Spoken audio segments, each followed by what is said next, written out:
Les règles strictes de confinement poussent les étrangers à quitter Shanghai. Une enquête montre que nombre d'entre eux envisagent de partir ou sont en train de réfléchir à cette option. Une université de New York a annulé l'acceptation d'un étudiant chinois à cause d'un message publié sur les réseaux sociaux chinois à la suite d'une récente fusillade. Un accord inhabituel entre le laboratoire de Wuhan et son partenaire d'une université américaine. Ils se demandaient mutuellement d'effacer des fichiers secrets. Bonsoir et bienvenue dans Regard sur la Chine. Des étrangers vivant à Shanghai disent avoir l'intention de quitter la ville et une grande partie des personnes interrogées seraient en train d'y réfléchir. Une enquête a été menée à la mi-avril par une branche locale du média Hong Kong Focus.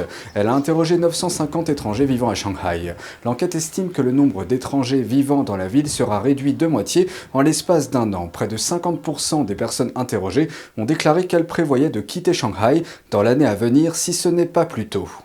Près de 40% ont déclaré qu'ils attendraient la fin de la pandémie avant de prendre une décision importante concernant leur déménagement.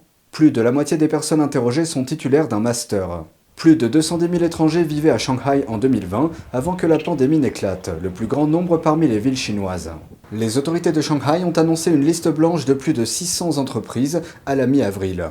Les entreprises figurant sur cette liste seraient prioritaires pour la réouverture et la reprise des activités normales. Dans le même temps, les entreprises étrangères installées dans la ville disent avoir eu du mal à recruter du personnel pour leurs usines en raison des nombreux ordres de confinement donnés par la ville. Un ensemble de risques politiques et commerciaux a rendu Shanghai moins attrayante pour les investisseurs ces derniers mois. Selon des données récentes de l'Institut de la finance internationale, les investisseurs étrangers retirent leur argent de la Chine à une échelle sans précédent. Il convient de noter que les autres marchés n'ont pas connu de sortie comparable au cours de la même période. Les confinements pourraient frapper la capitale chinoise alors que les cas de virus se multiplient et que les tests de masse commencent. Les habitants ont peur et les rayons de certains magasins sont presque vides. Les 3 millions d'habitants du district devront tous se faire tester cette semaine. Dans certaines zones, les files d'attente pour le dépistage du virus s'étendent sur plusieurs pâtés de maison.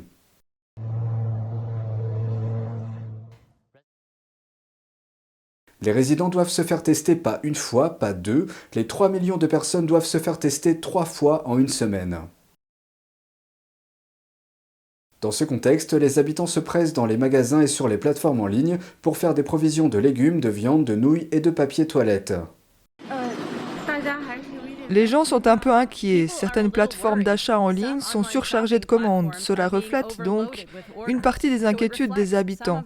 Nous avons peur que si les services d'expédition sont coupés, la nourriture et les fournitures ne pourront pas répondre à la demande. Dans certains quartiers de Pékin, les magasins sont bondés de monde. Les habitants ne prennent pas de risques, après avoir vu comment les habitants de Shanghai ont lutté pour obtenir de la nourriture pendant les confinements. Nous n'avons pas pensé à ce que nous devions stocker. J'espère juste que ce ne sera pas comme à Shanghai. J'ai acheté quelque chose de facile à stocker. On a vraiment besoin de légumes verts et d'encas pour les enfants. Les habitants espèrent que ce qui est arrivé à Shanghai n'arrivera pas à Pékin, mais ils restent inquiets. Il y a certainement des inquiétudes car le confinement va affecter l'emploi et l'efficacité globale de Pékin. Les inquiétudes des habitants sont peut-être justifiées car les autorités commencent déjà à installer des clôtures spéciales dans certaines parties de Pékin.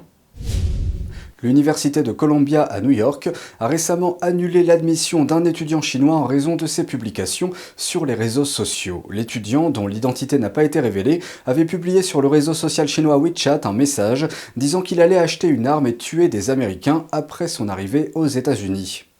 L'étudiant chinois avait initialement été accepté à l'école d'ingénierie et de sciences appliquées de l'Université Columbia.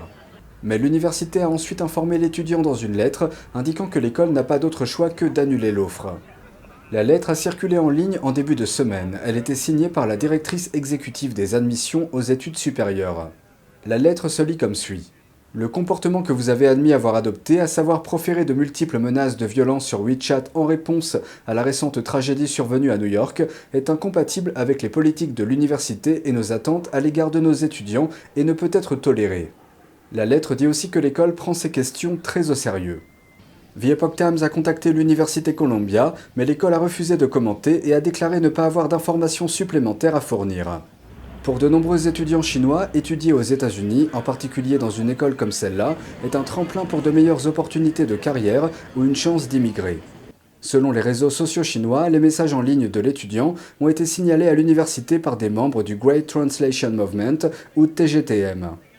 Ce mouvement qui opère en ligne vise à exposer au reste du monde la propagande et les politiques anti-occidentales du PCC. Pour ce faire, ils traduisent la propagande chinoise et les commentaires des internautes en anglais et dans d'autres langues. L'Institut de virologie de Wuhan est de nouveau sous les projecteurs. Une demande au nom de la loi sur la liberté d'information a peut-être permis de découvrir un accord entre cet institut et son partenaire américain. Un accord qui permet aux partenaires de Wuhan de détruire des fichiers secrets. Ces fichiers comprennent des données issues de l'ensemble des travaux de collaboration entre les laboratoires. Le document légal est un protocole d'accord de coopération. Il est conclu entre le laboratoire de Wuhan et le laboratoire national Galveston de la branche médicale de l'Université du Texas.